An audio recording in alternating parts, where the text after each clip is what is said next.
Fala meu povo lindo. Escolhi o personagem que vocês mais votaram para esse vídeo, sendo um dos mais antigos e clássicos da Marvel, e que com o passar dos tempos, foi de vilão dos X-Men para um dos seus aliados. Então hoje vamos falar dos feitos do Fanático, mas antes de qualquer coisa, se inscreve e deixa o like, e agora bora pro que interessa. Caim Marko é filho do Dr. Kurt Marko e meio-irmão do telepata Charles Xavier, pois Kurt casou com Sharon Xavier quando ela era viúva. Como Charles era mais bondoso e se mostrava mais inteligente, ele se tornou o favorito de Kurt, que acabou negligenciando Caim, e fez este último ter cada vez mais inveja e ressentimento de Charles. Ainda quando os garotos eram jovens, Kurt Marko faleceu num acidente químico criado por Caim.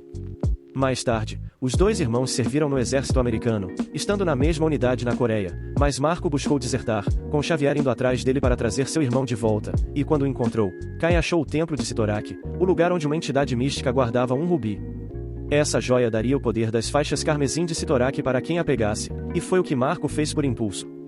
Charles tentou retirar Marko de lá, mas um bombardeio começou e soterrou a caverna, com Xavier sendo o único a sair de lá.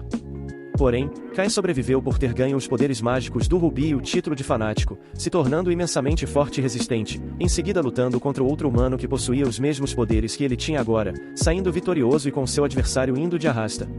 Ainda sob influência de Sitorak, Marko destruiu o vilarejo próximo da caverna, pois as pessoas daquela região tinham deixado de adorar a entidade, e depois partiu para os Estados Unidos na intenção de fazer Xavier entrar pro Vasco, mas foi impedido pelo trabalho conjunto da equipe jovem dos primeiros X-Men. Desde então, o Fanático se tornou um vilão de forma geral para a maioria dos heróis, lutando tanto contra os mutantes quanto personagens como Thor, Hulk, Homem-Aranha e por aí vai. Mas nos últimos anos, Marko buscou se redimir pelos seus erros e tentou de verdade ser uma pessoa melhor, e mesmo que não seja um herói, ele se tornou um valioso aliado dos X-Men, fazendo as pazes com alguns membros da equipe. Agora que sabemos quem é, vamos aos poderes. Indo por um dos seus atributos mais conhecidos, vamos começar pela força. O Fanático sempre demonstrou uma força física imensa, sendo colocado como um dos maiores nomes da Marvel nesse quesito. Exemplos disso é ele ter criado um terremoto controlado ao socar o chão, forte o bastante para destruir um penhasco. Com um soco ele fez o Capitão Britânia voar muito longe, ao mesmo tempo que abriu um buraco no chão, arrancou parte de um prédio com as próprias mãos, e dá pra ver que não foi necessário um esforço sério. No murro já destruiu um edifício. Quando acertou golpes no Bruce Banner, que estava protegido por campos de força, o impacto criou terremotos na região, que foram registrados na magnitude 4,6 na escala Richter, amassou dois tanques ao jogar um em cima do outro, derrotou o Colossus na base da ignorância e costuma levar vantagem contra ele nas suas lutas simplesmente por ser mais forte, e balançou um dragão asgardiano pela cauda com força o bastante para quebrar o chão.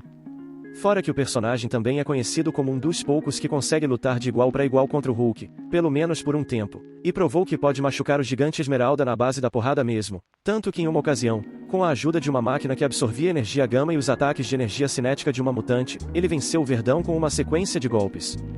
Claro, o reforço que ele teve fez diferença para sair vitorioso, mas sabemos que se o pessoal tivesse só usado a máquina e o único aprimorado na briga fosse a mutante em questão, que não tem poderes apelões, não teriam derrubado o Hulk. Sempre precisa de alguém que pode cair na porrada com ele para garantir uma vantagem. E um feito que com certeza prova como o Fanático é um dos seres mais poderosos da Marvel, foi quando ele estava possuído por uma outra entidade, Trion, e esse ser elevou os poderes do Fanático ao ponto que ele fisicamente esmagou dimensões com seus soncos, ele literalmente rasgou o tecido do espaço-tempo fazendo isso. Claro, ele estava aprimorado por outra fonte de poder nessa ocasião, mas não tira o mérito de ter sido ele que fez isso, até hoje é uma das suas maiores façanhas. Na durabilidade, ele se destaca tanto quanto pela força. Que o cara é a prova de balas a gente sabe, mesmo quando ele não tá com sua armadura projéteis não tem efeito. Agora uma coisa importante sobre sua resistência, é que ela funciona como se fosse em camadas, porque o Fanático tem a durabilidade do seu corpo, do seu traje, e do campo de força em volta dele mesmo, que é constantemente gerado. Sem traje ou capacete, ele mostrou que ainda sai ileso contra balas, aguentou um prédio caindo em cima dele e não pareceu sentir o menor desconforto, e mesmo que tenha ficado meio lascado, ele aguentou os golpes do Hulk durante o arco Hulk contra o mundo, ocasião essa que o Verdão tava bem chateado, então já dá pra ver o quão resistente ele consegue ser. Com a armadura e auxílio conjunto do seu campo de força, teve 2 vagões jogados sobre ele, mas depois saiu de boa. Ataques do Tocha Humana não tiveram efeito. Quando um caminhão de combustível foi na sua direção e explodiu, ele saiu andando tranquilo. Um grito carregado do Banshee danificou o chão ao redor do Fanático, mas não ele. Quando foi banhado em metal fundido ficou mais chateado do que machucado. E nem foi algo que atrasou ele de verdade. As garras do Wolverine não se provaram uma arma. confiável. E olha que o Logan já conseguiu cortar a pele do Hulk, foi arremessado por um golpe do Scar, e mesmo parando no espaço o Marco não sofreu efeitos do vácuo sem oxigênio. Ataques do Homem de Gelo, que é um mutante bem poderoso, não são um obstáculo de verdade. Bombas de ácido são a mesma coisa que nada. Ficou ileso mesmo com 1 milhão de volts passando pelo seu corpo. Resistiu a golpes do Hulk numa boa, e não se intimida com os golpes do Thor, mesmo quando o Deus do Trovão acerta ele. É mais o ambiente que toma dano do que o fanático. Nenhum arremesso direto do Mjolnir foi o bastante para parar esse cara. Agora, como feitos realmente bem grandes, vamos citar a vez que o Marco foi acertado por uma explosão divina do Thor, que pode energizar uma estrela, e o fanático nem se mexeu, ainda disse para repetir o disparo, e mesmo quando isso aconteceu, ele foi empurrado para trás, mas não machucado. O chão ao redor que ficou todo lascado. A luta só parou porque o Thor teve que banir o vilão para outra dimensão. E também houve uma luta entre ele e o Luke Cage, Homem de Ferro e novamente o Deus do Trovão. Aqui o Caim realmente teve umas dores, mas ainda permaneceu de pé no fim de tudo. Ele também tem boas defesas telepáticas graças ao seu capacete. O próprio Xavier teve dificuldades de entrar na sua mente, e só conseguiu derrubar seu meio-irmão quando os X-Men deixaram ele vulnerável. Até a própria entidade cósmica do Capitão Universo admitiu que não conseguia ler a mente do Marco, dizendo justamente que era o capacete que impedia ele de fazer isso.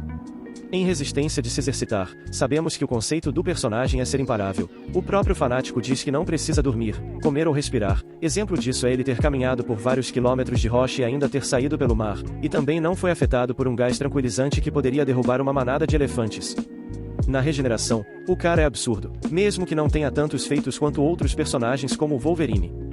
Seu melhor e maior feito de fator de cura foi quando uma entidade consumiu a maior parte do seu poder, ao ponto que o Marco foi reduzido a um esqueleto, mas literalmente de tanto sentir ódio, ele ficou vivo, consciente ainda por cima, falando, e mesmo estando nessa condição, ele não pareceu sentir agonia alguma, e logo depois que o efeito do feitiço foi cortado, ele se regenerou quase que na mesma hora. Outro exemplo pra gente ver como o cara é embaçado, é uma prova de que ele é teoricamente imortal até no envelhecimento, porque quando ele foi levado para uma dimensão onde o tempo passava mais rápido, o fanático começou a envelhecer de definhar, mas quando ele descobriu que o ódio fortalecia seu corpo, ele rejuvenesceu novamente. O cara se tornou intancável, literalmente se estressando. Na velocidade, tem algumas coisas consideráveis. O fanático não é um personagem que você olha e associa imediatamente a uma grande velocidade, coisa que ele de fato não tem, mas também provou que não é lento.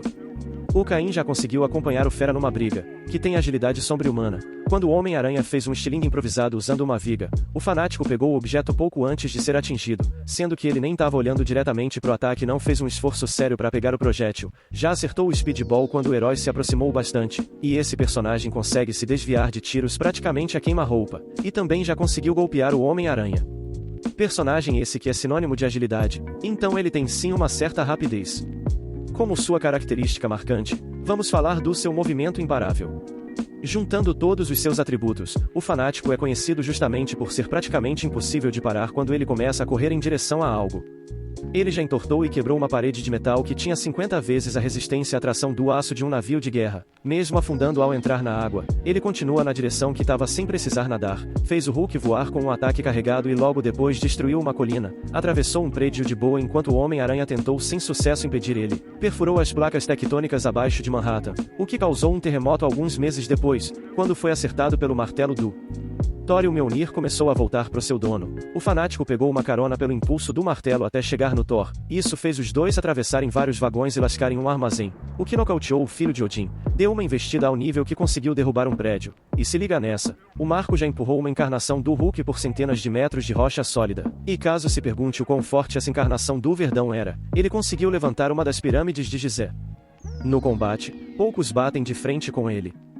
O fanático usa mais força bruta do que técnica numa luta, mas seu treinamento militar e sua experiência em confrontos com outros aprimorados deram a ele habilidade o bastante para se virar bem. O cara é realmente um dos poucos que podem ser um desafio pra gente como o Hulk ou Thor, que são lutadores muito poderosos e experientes. Com o Hulk, o fanático conseguiu machucar o gigante Esmeralda na história Hulk contra o Mundo, onde ele estava bem irritado, e os dois estavam igualados por um tempo, até que o Hulk pensou mais rápido e usou o impulso do próprio fanático para expulsar ele do campo de batalha, e também venceu a encarnação do Professor Hulk, sendo que nessa briga o Marco não usou capacete nem traje. Já com o Thor, ele sempre se manteve firme, e já teve uma vez onde teve vantagem ao ponto que quase fez o Deus do Trovão ir de arrasta com um abraço de urso, o que só não aconteceu porque a luta foi interrompida. Ele também já nocauteou o Coisa do Quarteto Fantástico com 3 golpes, e beleza que aqui foi mais força do que técnica, mas não deixa de ser algo relevante. Nas fraquezas, tem algumas específicas. Para alguém realmente ser um problema pro fanático, precisa ser tão forte quanto ele. O próprio Thor já deu uma surra nele quando cancelou seu campo de força com o Mjolnir, e antes do seu escudo corporal voltar, o Thor que levou vantagem, até conseguiu danificar seu capacete. No passado, separar esse mesmo objeto do seu corpo era a forma de deixar o Marco vulnerável contra telepatas, mas com o passar dos anos, foi uma fraqueza que acabou sendo contornada, pelo Caim grudar seu capacete, ou ficar imune a ataques mentais mesmo sem ele. O seu movimento imparável não pode ser impedido de forma geral, mas ainda tem alguns fatores que devem ser levados em conta quando ele tenta esse ataque. Quando o Homem de Gelo congelou as escadas que o fanático foi subir, ele simplesmente escorregou e perdeu o equilíbrio. Numa briga com o Hulk, seu impulso foi parado depois que o Bruce amarrou sua perna para jogar ele longe. E quando o Homem-Aranha deixou o Caim parado embaixo de uma fundação de cimento úmido por tempo suficiente, ele começou a afundar e não conseguia voltar para a superfície. Outra coisa que é uma complicação, é que muitas vezes em suas lutas, o fanático sacrifica conhecimento e estratégia para usar força bruta. O próprio Colossus, que é menos poderoso, já derrotou o Caim, mesmo quando este último estava aprimorado, simplesmente evitando seus golpes e fazendo seu adversário ficar onde ele queria. E deu um ataque surpresa no solo que fez o fanático cair. O Colossus venceu a luta só na estratégia. E por último, a maior fraqueza do fanático é justamente a fonte do seu poder, porque quem lhe dá poderes é Sidorak. Mas se o Marco desobedecer os desejos ou ordens da entidade, e se o Sidorak simplesmente não achar que o hospedeiro merece as habilidades que tem, o ser interdimensional pode diminuir e até cortar os poderes do personagem, então sem a vontade do Sidorak, não tem o que fazer. Enfim gente, é isso, o fanático é desde sempre um dos vilões mais emblemáticos da Marvel, e ainda que seu maior destaque seja o tanto que ele é poderoso, Caim Marco não é um personagem desprovido de profundidade ou desenvolvimento, tomara que vejamos ele ganhar mais espaço nas histórias nos próximos anos. Por hoje é só, antes de irem, se inscreve e deixa o like, e até a próxima, valeu e falou!